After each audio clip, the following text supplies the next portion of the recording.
And welcome to the Confound Millennial, starring Steven Stirvin Michaels and featuring host of the Mentally a Badass podcast, Justine Rodes. Hey, love that. Thank you. So happy to be here. Happy to have you. We just recorded an episode of your podcast, Mentally a Badass. Had a lot of fun there, and we will post on the social medias whenever that comes out. But I assume, since I'm releasing this tomorrow, that mine might come out first. So make sure you check that out for my side of the story. But today we're here to talk about Justine, Mentally a Badass, and life podcasting. All right, great. So how do you want me to start today? You want to talk? Yeah, so basically like what my mental when my podcast is about. So my podcast is it's a mental health podcast, but it has a different twist. The part instead of me talking about like what to do to cope with your mental health, I like to talk about very important topics. So we did talk about his experience in jail and such, so we talk about that on my podcast. I also interview people from like all over the world with their personal experience struggling with mental health. So they just basically a lot of different topics. I have a lot of different perspectives, so my podcast has no filter to it. We just are extremely raw, and that's how I go about it. So that's why it's called Mentally a Badass, is because it's real shit, and we just like that's what it's all about. It's funny. It's called Mentally a Badass, and halfway through, you can tell in my head is running, am I allowed to cuss on here? Yes, I remember you doing that. And I'm like, yes, you can. Like, I scream fuck in my podcast all the time. I probably should have asked you if I can curse. I am sorry. Absolutely.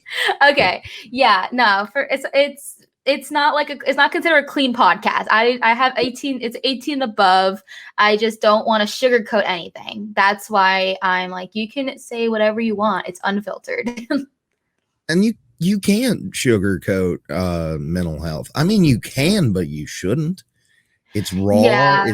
it's emotional, and some dark shit. But It is. and Yeah. that's the only way people will know that there's other people out there that struggle with the same things, is by being raw, emotional, and getting dark with it. So I applaud you for doing what you're doing over there. Yeah, thank you so much. That's what I realize, is that when people are extremely real on the internet and completely raw, like that what gets people talking. And then when they see me as being completely open about my mental health and just like talking, like I'm diagnosed with bipolar. So I have a history of like suicidal thoughts. I have a history of cutting myself. Like I have all of that, and I'm very open about it on the internet. And when people see that, I get messages saying like, wow, that was really awesome. Like I've had people send me like on Twitter saying that I don't feel comfortable talking about with like my parents. And it's really, I feel like I really can't talk to anybody. So I've had people who don't know me personally reach out to me and talk to me about what's going on in their life, like some really scary stuff. And it just makes people who are seeing me on the internet feel like they have a safe place. And I feel like that is extremely important. And the internet is amazing. The power of social media evolving over the years, like it has changed lives. It truly has. And honestly, I feel like it's saved my life in some ways too, because it helped me connect with like-minded people. I grew up in New Jersey, where I lived in a small town, and I was always like the one who was like the weird person, who like my mindset wasn't the same as like my family or just like a lot of people in school, and people would bully me for that. And I've been like, I've been told like kill yourself and this and you're weird and etc. and such. But now I moved to Florida, and I've met like so many amazing people. I work for Disney, and I went on this on Disney College program where there's people from all over the country, the world, and such. And it was a wake up call, like thinking, wow, there's like people out there that are like me, and that, you know, that kept me going. And the company too, like it's really big on mental health, so I feel very supported with my leadership team. So it's just things are changing, which is great. And a lot of people don't have the courage to be raw like me, which is completely okay. But I feel like if we're not raw, then some things aren't going to change. And from our conversation that we had before, and other conversations I've had with other guests, there's so much wrong in this world when it comes to the mental health industry. So much. And I just feel like we're getting somewhere, but there's so much more to do. And like I'm here to talk about you, not me, but I will throw one thing out. We could probably do 100 episodes of your show just for my life. But it is such a good thing that you work for a company that understands mental health and is supported for it, because with me, I'm currently in the position of my anxiety is so bad that it's about a disability almost. And I can't find a job that understands that I might just freak out and not know what to do occasionally. Yeah. And honestly, sorry if I interrupted you. No, honestly, like I have friends who, of course, who don't work for Disney, and I hear how they're treated, and it's just horrible. And I got like right now I'm in the Disney bubble, and I've been working for Disney continuously since 2017, and I'm just so used to being surrounded by people who understand mental health, and I feel comfortable. So just like talking to my friends, some friends I do have still in New Jersey, and remembering that there are so many places out there who just don't get it, and who just don't care if someone is like, who don't have anything to protect them. For example, like if you're depressed, it's hard to go to work. Like they don't have anything to protect them. Like I'm just really grateful that I'm on FMLA, and it was approved for my mental health. I was honestly scared that I wasn't going to be approved, and I didn't know it existed until my leader was basically, she made me feel comfortable where I can talk about things. And she did say to me, like, have you ever thought of going on FMLA? And I'm like, what's that? And it's Family Medical Leave Act. And I said, oh, I thought that was just for families. Like, no, you can do it for yourself. If you feel that you need time off from work, you should definitely look into it. And I did. And I was just like thinking, I was in my head, my mindset was, I probably not going to get, approved because people don't see mental health as medical. But I did. I got approved like right away. And it's been honestly, if I didn't have FMLA, I probably wouldn't have a job anymore, because my depression, like I'm bipolar. So like sometimes I wake up and I just don't know what mood I'm going to be in. And my job is very stressful and a lot on me. So I have to be in a good mental state too. And also like I work for Disney. I gotta they have expectations of how for customer service, so I have to, go by that expectation. So I'm just so glad they have that. They also do have an employee assistant program where if you need someone to talk to, there's like a 24-hour number. I get some free therapy as well. So they do a lot, and they have so many resources. I just discover like I knew they have a new partnership with Headspace. I have Headspace for free. So I'm just so grateful that I do work for a company that gets it. And they do know that in order to have a successful company too, is that if you have cast members who are struggling, going through a hard time or depressed, like the happier the cast member is, of course, the better successful a company is going to be. But I truly feel very cared for when I'm talking to my leadership team. Like I've cried with them and everything, and they're just like, I feel comfortable. And I'm just very like lucky and grateful with the position that I'm in with that. That's actually, I didn't know any of that. I didn't know what FMLA, is that what you said? Yeah, it's Family Medical Leave Act. Yeah. I'm pretty sure it's probably maybe different in every state. I don't know. I think it's also like, I don't remember that in New Jersey, and I've asked people about that. I don't think they know about it either. I mean, I don't think it's really something that's advertised, but she just basically, when when I explained to her, like, you know, performance wise and such, she then said, if you need the time off, like, you should take advantage of this resource. And I did. And so, of course, being on it, you have to be, you know, seeking treatment, of course. So I do have a psychiatrist, and I do go to therapy and such, and my medication. But yeah, no, it's nice, and it's called the have FMLA, and then it's the employee assistance program, where it's like we have a dedicated line for cast members if they're, I guess, like having a mental breakdown. I guess it's like our suicide prevention hotline in a way. So yeah, it's very nice. They've been talking a lot more about mental health with COVID and such. With therapy, they would give us, I think, like 7 free visits a year. And then after that's like $20 a visit. But with COVID, they doubled it because of that reason. So yeah, I do feel very supported about that. So kudos to Disney for caring about their cast members. It really sounds like a magical place to work at. Ding. But no, that sounds pretty sweet. I mean, you might have an idea. I just say you as you, the person, the viewer, the listener. You have no idea how many places out there do not understand mental health and honestly don't give a shit either.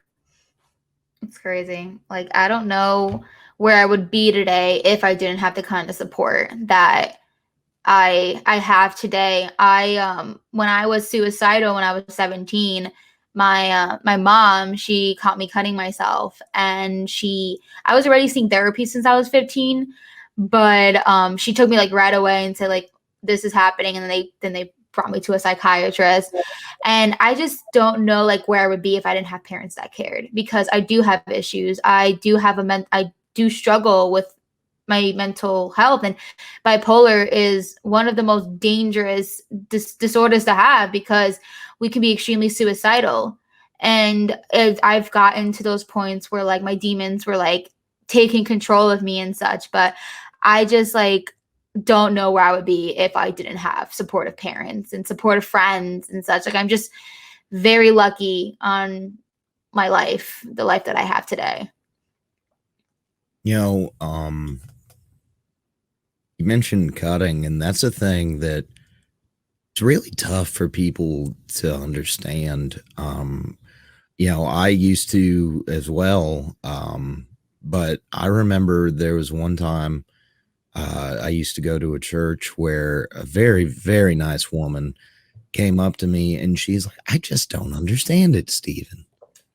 Why are all these sweet girls around here cutting their wrists? I don't understand it. I was like, guys do it too.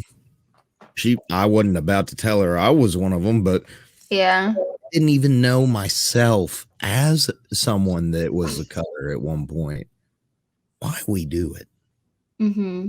Just I don't know. It's a weird thing that's part of this community.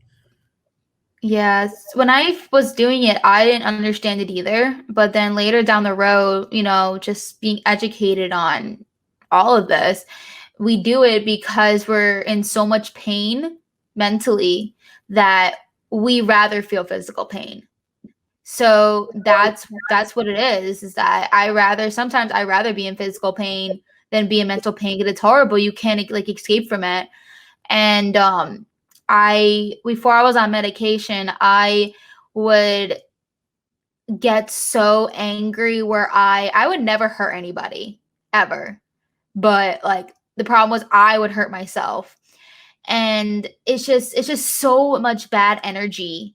And with bipolar, it's just really hard to control. It's a lot in your brain. It literally feels like demons are attacking you. And you just have to let it out somehow. You know, you're stuck in your brain. And you know what I would do? You know what I've learned, and why I was like I'm so into like, you know, like screamo and that kind of music, is because it helps you release it, you know? Like do you feel that? And I understand, like when I would get so angry, before I was on medication and such. I mean, I could get angry still, obviously, but when I was like super angry in the car, whatever, like if I put on like my playlist I used to listen to when I was a teenager and just pretty much just scream in the car and just jam out to the music, I feel so much better right after it. And I Googled it, and apparently listening to that kind of music, like metal and such, is like really good. It's actually good for your mental health because it helps you release your frustration. And it's a good way of coping. I've had metal screamers on the show, and they're the happiest guys you've ever met. True. It's so freaking true. And honestly, the way I would release my anger, I didn't get it, but now I'm like researching, and there's more people are learning every day, and it's people would probably look at us like, oh, why are they like into metal? Like they're probably dangerous people and such, but they don't know that like human wise, the music is so powerful, and a lot of people who are suicidal are alive because of music. Like music, there is a thing called music therapy too. And that's why a lot of people who struggle with mental health, like there are a lot of their amazing artists, is because like music really truly helps them and it makes them creative and such. So there's this person, this singer, she's actually like a TikToker, but now she's a singer, but she's actually really good. And her music is bomb. And she even put on Twitter saying like, the only reason I'm alive is because I have my music, which is a little concerning reading that tweet, but it's just she puts all her pain into her lyrics, and that's her outlet. And it does make you, for people like you said, it could make you happy because you're releasing all of that. So you have more room for joy. And that's my personal experience with, the music and such. And whenever I need it, I got my playlist and I jam and I blast the music, and my roommates don't care. They're cool. So probably why I've been so messed up lately. I hadn't been listening to much screamo like I used to. I've been listening to what my old roommate from rehab called sad boy shit. You know what other thing I listen to? There's a playlist on Spotify called I think like Teardrop or something like that. So it's not rock, but it's more like rap and stuff, but it's really like sad boy music pretty much. Like what's that guy's name? He did die unfortunately, but his music was just really spoke to us. Oh my god, what is that called? This is gonna be annoying me right now. And it's so good. We can put a pin in it until you figure it out. Yes, let's keep talking. I'm sure I'll find it. I'm sure I'll find who this person is. That's crazy because he's honestly has helped so many people, and it's just like it is really upsetting that he passed away. He passed away for drug abuse, and he had a seizure and died. But oh my gosh, I can't believe I literally love him and I can't remember. Wow, that's crazy. Oh wait, got it. Juice WRLD. Juice WRLD. Okay, that's who I thought you were talking about, but I don't personally listen to him. Not that I have anything against it. I just rap's not my thing. Yeah, that's totally fine. Yeah, no, his music is so good. It's the lyrics that really, helps people, and it is very upsetting that he, passed away because he was really like helping so many people going through such really hard times. And that's whenever I just am getting into one of my moods, I just put on that playlist and it does me wonders.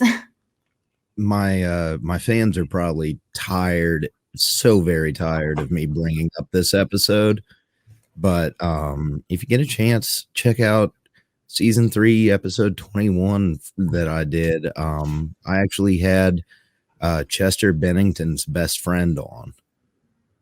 Oh wow.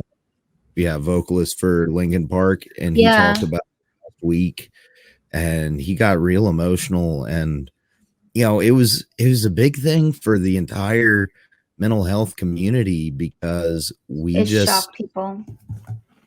A lot of people, like a lot of Linkin Park music is some of that stuff that saved people's life. It does. It's because they feel understood. That's what it is. is that people who commit suicide, they commit suicide because they feel like no one understands them, and they feel extremely alone, and they just don't want to live in pain, so they commit suicide. And people who come out, artists who make this music, and just creators and such, like, I'm sure has saved so many lives. And Absolutely. I don't know if I saved anybody, but I don't know. I mean, people are watching, and just keep doing what I'm doing, and I hope I, can help some people out there, even if it's just like one person. Well, whether you've saved anyone or not, here's how I live my life with the podcast, and maybe this might help you too. As long as I know I've got one viewer out there that can listen to my podcast and at the end of the day feels a little bit better about themselves, I've done my job, and I've done more than I could ever hope to do. If it's just one person. And I know you've done at least that. Whether you've saved somebody or not, you at least are making people feel I'm not alone. And that is a wonderful thing. I definitely know one person. My biggest fan is my mom. She struggles with really bad anxiety and depression, and she grew up, when the stigma is extremely, extremely high. And my grandmother, she always denied she had depression, and she got really bad to the point where it manifested, and she was just a cranky person that nobody wanted to be around. And when I was younger, I didn't know anything, and I was like, oh yeah, my grandmother, I guess she's just, she's just cranky, and we don't want to be around her. Like, it's just, I was young, so obviously I just listened to whoever says things about her. But then when I got older, when I was like 15 years old, I was, old enough for me to like think for myself, and I was feeling what she was feeling, and I was understanding where she was coming from. And then unfortunately she passed away. So I wish she was still alive. So she could have a different idea of everything now. And my mom, she is so different right now, and I'm so proud of her. She used to be, her anxiety really did a number on me too. And she honestly she even says how proud she is of me, and how I'm opening a lot of people's eyes. And now she feels a lot better because people are doing something about it. And she grew up in a world where people just thought she was annoying, and thought she was a complainer, and just thought she was a problem. But now that people are changing their perspective, it's just giving her so much hope. And so if anything that I know that I definitely have changed my mom's life. And that's great. And I feel you on the grandma thing, because I grew up thinking, being told like my grandma's crazy and cranky. And the past couple of years, I've realized she's the only sane one in the group. Like, me and her, we get together whenever I go down to Georgia, and we just complain about the rest of the family. Sadly enough, but she's the only one that really understands me out of the group, and there's a 50-year age gap there. Yeah. And it's crazy that somebody that grew up in a completely different time can understand what I'm talking about. And she doesn't understand what I'm talking about. She doesn't know what the hell a podcast is. But she does her damnedest to figure it out. Yeah. There's like two different people in this world. I mean, it's real when there's like open-minded people, closed-minded, narrow-minded, and she clearly is open-minded, and my mom's open-minded. But it's just definitely, there's so many closed-minded people out there, and it's just, I just wish, I mean, not all our brains are wired differently, but there's just the people that are thinking that are really like contributing to the stigma are the ones who are closed-minded, and they learn something when they're young, and they think that's what it is. That's it. They're not willing to learn more, which is really upsetting. And I just hope things change down the road based off of like everything that is, that we have in resources and that we're learning. It's very strange though when you say that, because I just realized she's very open-minded when it comes to mental health. She's very, very prejudiced against certain groups of people. Mm-hmm. Oh, I'm sorry about that. Yeah, but it's, I try to tell her, like, you can't be that way, Granny. It's 21, or it's 2021. She tries to listen, but she was raised a different way, different. Yeah, it's just so hard to detach yourself from that kind of upbringing because people learn all this stuff when their brain is forming. So it just kind of sticks there until they stand up and say, okay, I'm gonna, because you could, of course, rewire your brain. Like a lot of people don't know that, is that once you act a certain way and feel a certain way, like you can rewire your brain to change your behavior. It's like we're literally like kind of like robot, like with the circuits and stuff like that. I feel like But you can do that, but there's only so much you can do at 8 years old. yeah, of course. No, I But know. going back, you had mentioned medication earlier. I wanted to ask you, what was your journey with that like? Was it did you like the first thing they throw at you, did that work? Or like with me, it took 5 years to find something that finally got the suicidal thoughts gone. How was Yeah, your journey with? yeah, so I feel like it's still a journey here. I mean, when I first started going on medication, the thing that went away first was the suicidal thoughts, which is great because when I was off medication, I was having a lot of that. I didn't, of course, wasn't planning on acting on it, but I had a lot of it. But that's what it took away the first thing.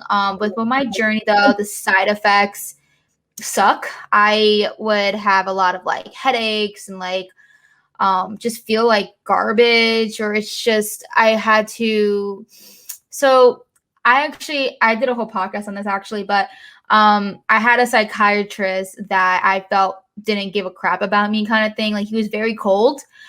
He first put me on medication for anxiety. When he would ask me questions to see what would be the best fit, it was just like I understand that he has certain criteria, but I didn't feel like I was talking to a human being. He was like just ask me questions and he didn't even let me explain any of my answers. It was like yes, no, which I didn't like. So he put me on anxiety meds. But I forgot why I went off it because this was like a while ago. Some things are fuzzy. But he put me on Lamotrigine on a small dose, and then every time he would talk to me in my meetings and appointments, sorry. He always like keep upping my dose, and more he would up my dose, it was just like the more of the headache I would get. And then he also put me on, he was focusing more on my mania, which I really want him to focus more on my depression because that was really affecting my life. I feel like my mania was doing nothing but just making me productive. I wasn't to the point where I was like splurging money, or I mean, if anything, my mania would get me, I would get angry, but I would do a lot of like self-doubt elements of to try to like, have emotional intelligence. But he focused more on the mania for some reason. I don't know why. So when he focused more on that, I just felt like I was getting more depressed because he was suppressing the mania. So all I had was depression. So I didn't like that because it was really bad. It was hard. It was really hard for me to show up to work. And I was so depressed. So then he put me on meds for depression. And that one would just kept making me throw up, like nausea. And so he took me off that. And right now, and then so I actually wanted to do like CBD or get like a medical card. So I discussed that with him and he's like, well, I don't recommend that or whatever, but that's what I wanted. And I asked if I can go off my medication because I want to like look into doing something that's more natural. And he wouldn't let me get off my medication. Well, it's not like he didn't let me, but he didn't let me get off it safely. And that was like a huge issue. Like I had like literally a whole episode exposing the mental health industry. So I'll just summarize it, but pretty much he was screwing me over. He wanted to put me on a higher dosage when I asked him to go off it, but he's like, no, I feel like you need to go on a higher dose. And I just felt like he just kept medicating me when he wasn't really listening to me. So that was a big challenge. And I was honestly, he said to me, he's like, I'm not forcing you to continue your treatment. And I said, I understand that, but you're not letting me go off it safely, because he would refuse to prescribe me a lower dose. And when you go off medication, I was on 200 milligrams. You can't just go 200 zero, especially with a brain medication. You're going to go into a seizure. And I told him that, and he knows that. But he's like, well, I don't recommend you going off it. And I said, well, what about my patient rights? He says, well, you don't have to continue treatment. I said, but you're not letting me go off it safely. He's like, because I don't recommend it. So it was a lot of back and forth. And he even said to me, he's like, I'm not arguing. I don't want to be I can't be arguing with you. I have another patient to see. I was so freaking mad because we're only 18 minutes into my session. 18 minutes. And without insurance, that would have cost like $200. So I'm like, no, I doubt you have another patient after 18 minutes. Like, I'm sure your next patient is really in 45 minutes because you have to block out an hour for your patient at least. So he was just doing that because he was being a fucking coward. He did not like the confrontation. He didn't like me talking back to him. He knew I was getting mad. And in my head, it fucking pissed me off because how the fuck are you a psychiatrist and you can't handle your patient? I was getting mad. And I wasn't getting mad because of my mental health issue. I had a valid reason of getting mad because I felt like I was trapped. Like, I'm like, fuck, I'm trapped. I want to go this medication and he's not letting me. And I felt like so scared because I'm like, shit, I felt like I was like Britney Spears or something that's like stuck or whatever. So I even said to him, I was like, I feel like what you're doing is illegal. And he's like, it's not illegal. Because technically it's not illegal what he's doing. He's not forcing me. He's not throwing pills down my throat.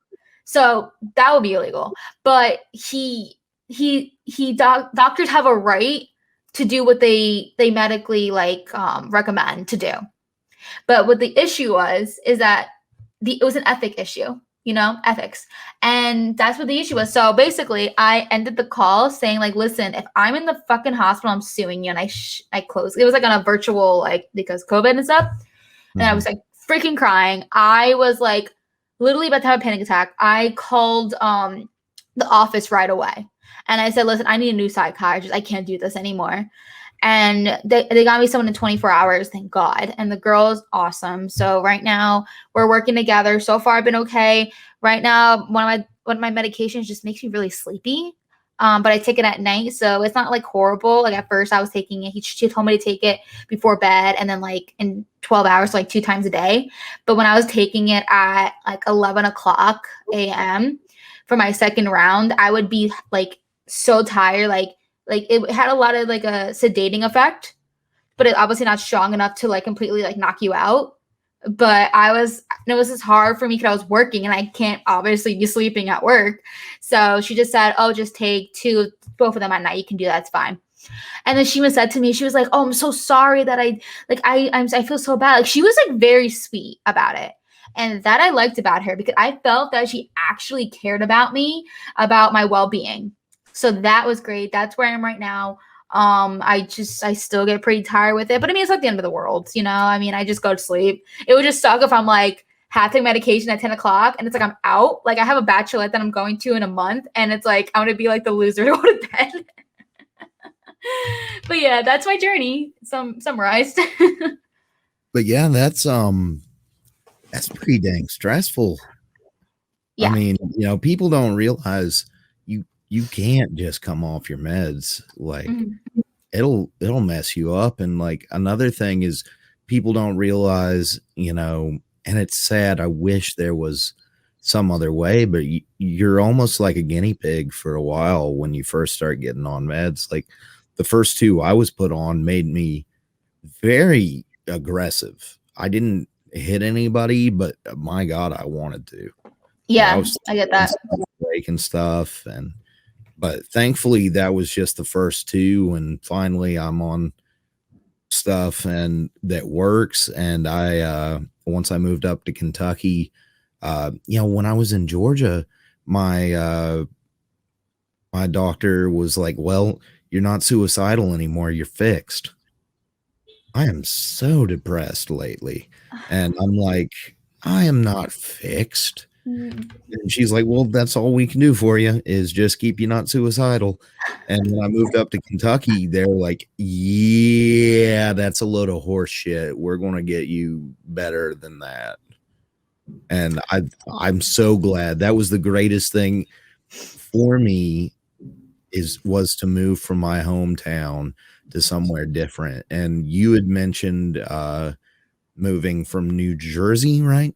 Yeah. To Florida. That must have been pretty good for your mental health as well. it sounds like it. It sounds like you're getting a lot of help, both from work and from your new therapist where you're at now. Yeah, no, definitely. And that's crazy how the people in Georgia said, well, as long as you're not suicidal, you're fixed. Like, another thing that people don't understand is that when you have mental health issues, no one's ever fixed. It's a lifelong thing to keep healing, because first off, like, having a mental illness there's no cure for it. There's no cure for I'm gonna be living with bipolar the rest of my life, and I just have to just treat it. And it's just not something where you have a cold, okay, you're cured, you're good. Like, when I was 17, I was on medication for bipolar, and I was feeling better, and I was like, oh, Mom, I'm feeling better, and I went off it, because at the time I didn't know what I know today. So it's just a big thing too, is a lot of people go on medication, they don't stay on it because they feel like, okay, I'm good, I'm cured. But then once they go off it, they go right back to their behavior.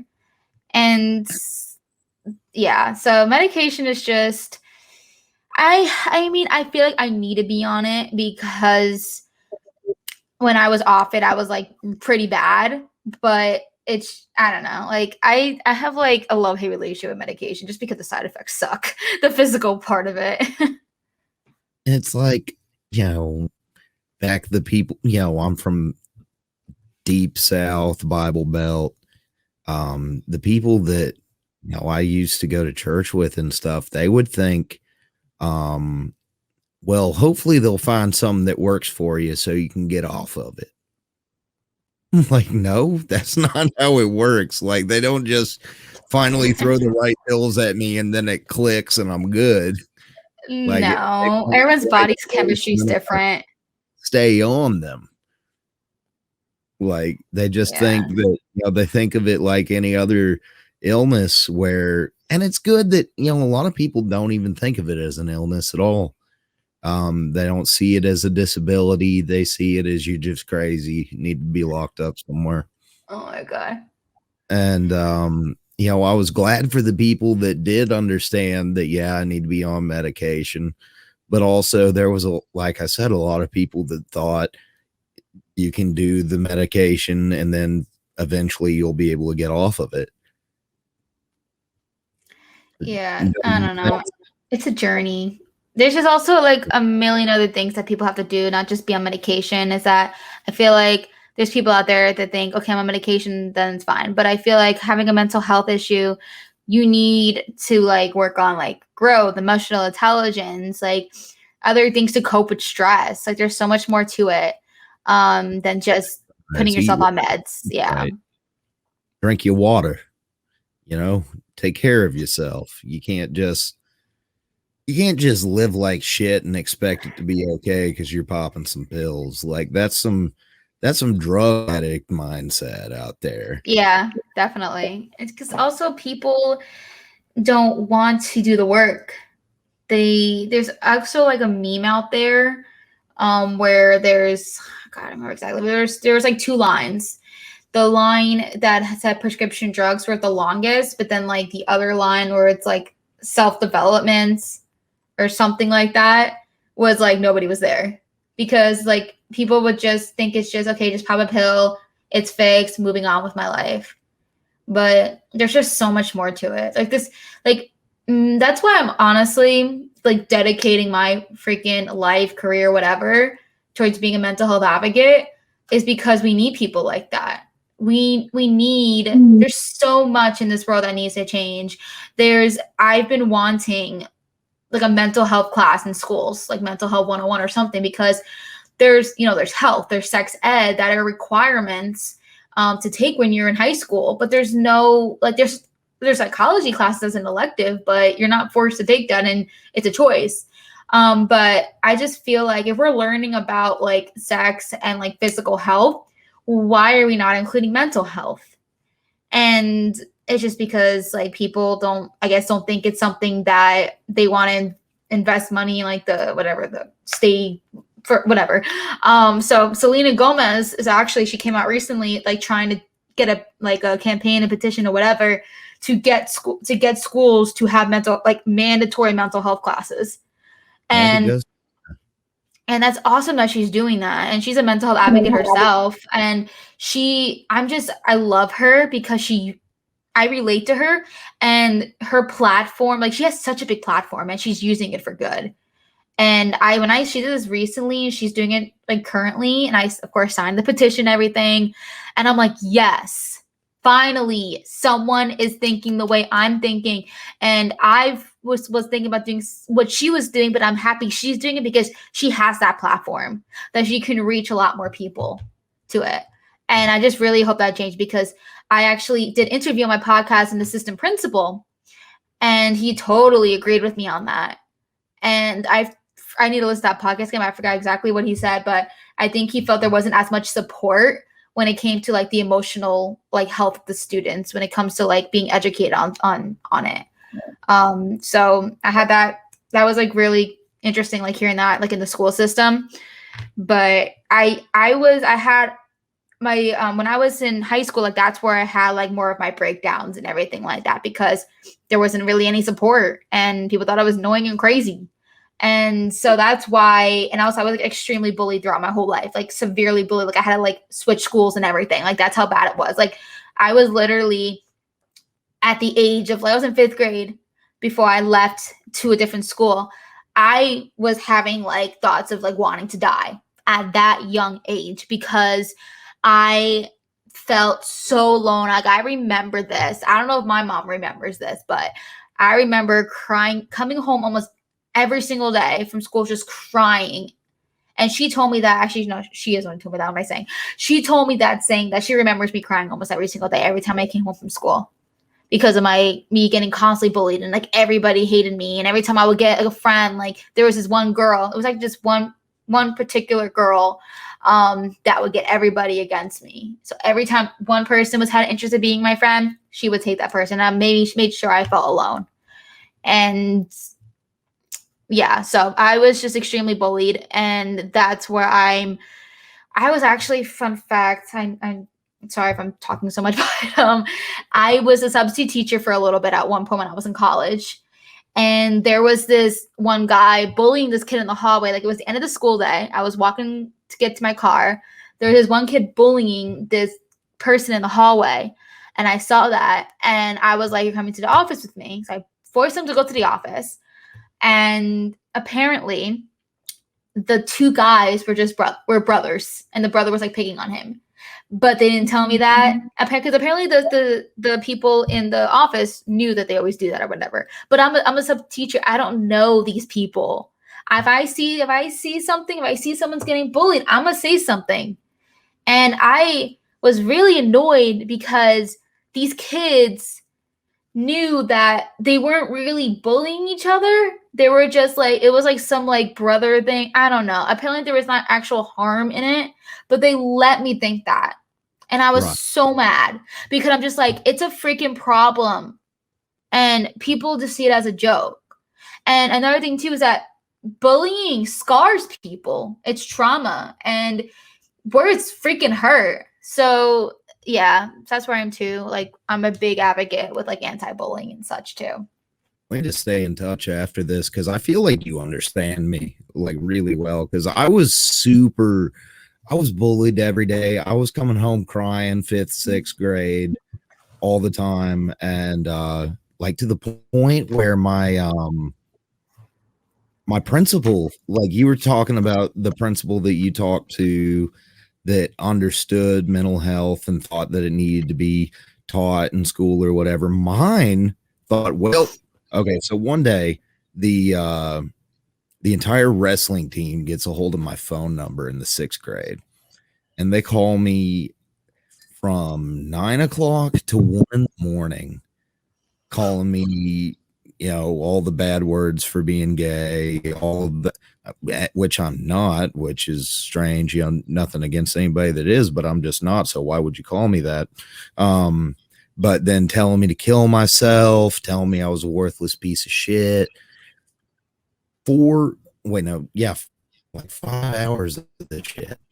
And I went to the office the next morning with my mom, and his advice was, well, son, you just need to join the wrestling team.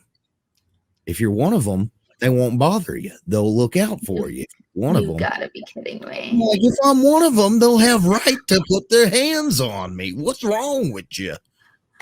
Oh my God. How does this even like cross someone's mind to think that's okay?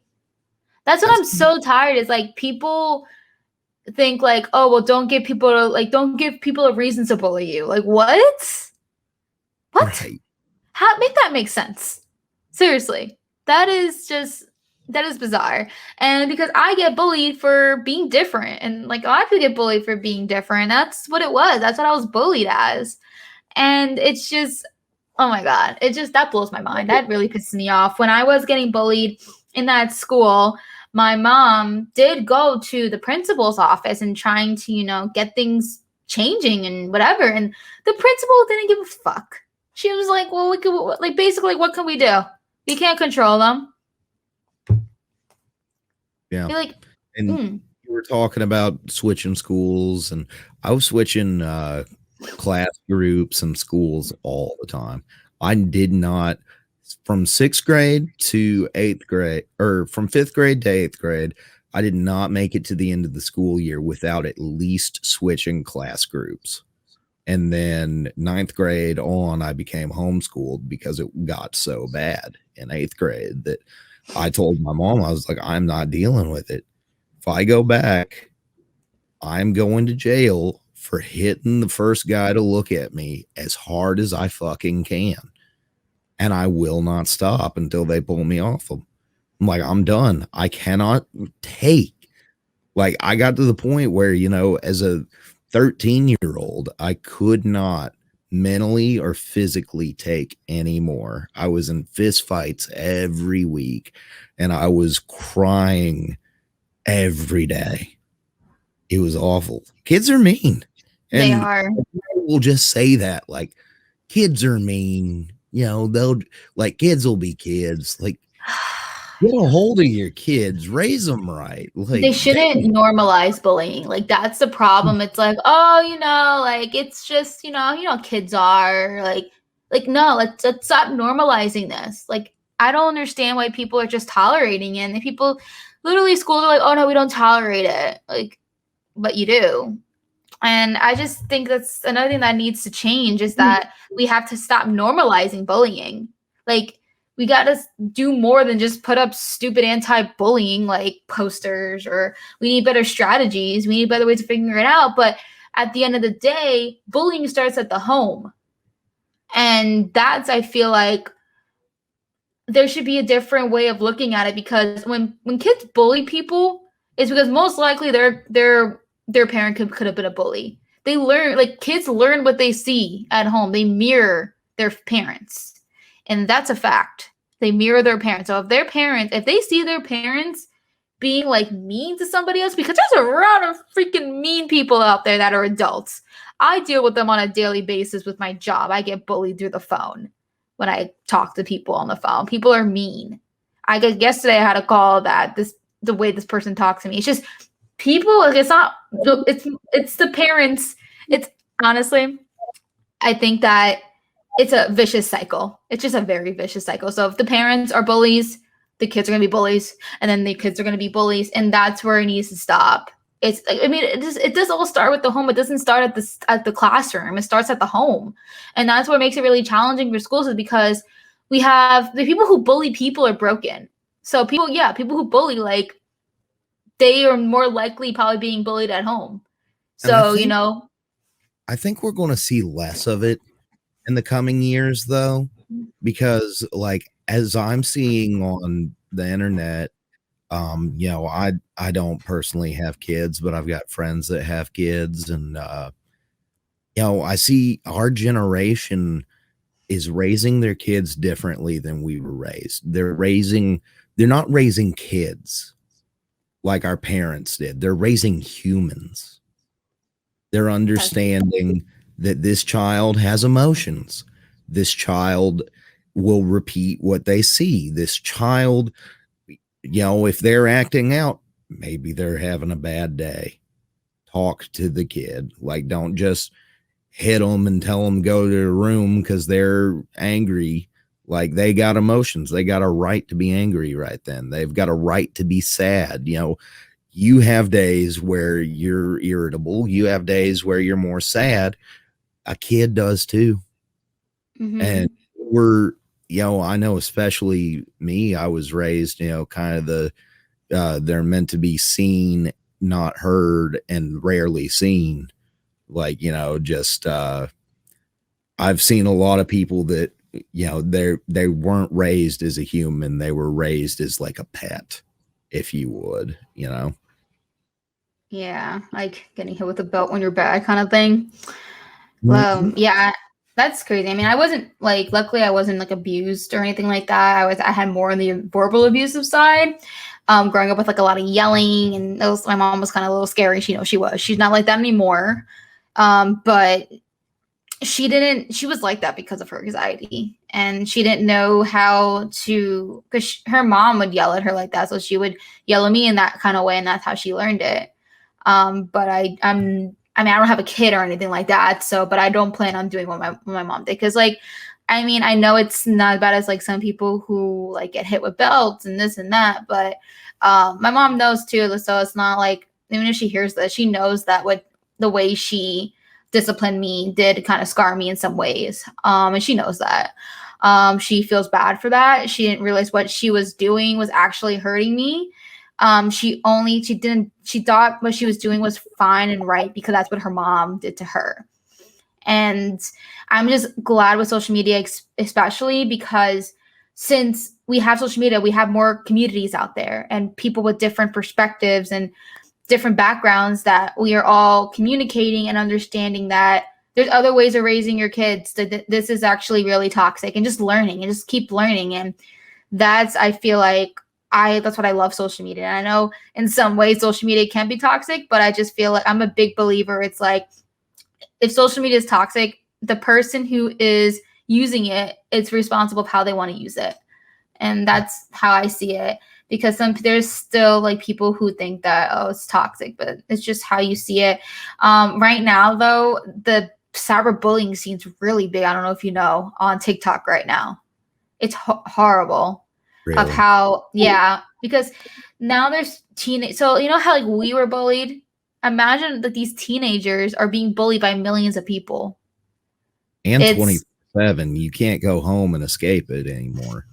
Yeah, and there's like a lot of just certain drama that, I mean, it's not really relevant to mention, but it was the type of drama was a typical, this person's dating this person's best friend kind of situation, and they backstab, like, you know, just something like that, which happens in high school.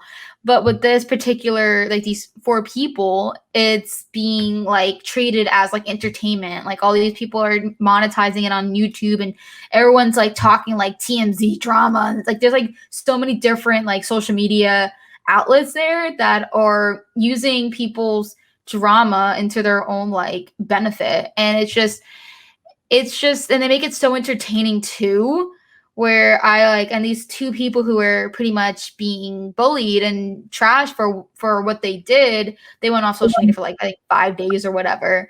And it is like, and one of the dads of one of the girls even said like, imagine like being this age and just having like millions and millions of people bullying you. Like that's hard. I can't even imagine that. And that's where social media can be a little toxic, when people who are mean kids have can hide behind a computer and Mm-hmm. be like user 34567, like you know what I mean?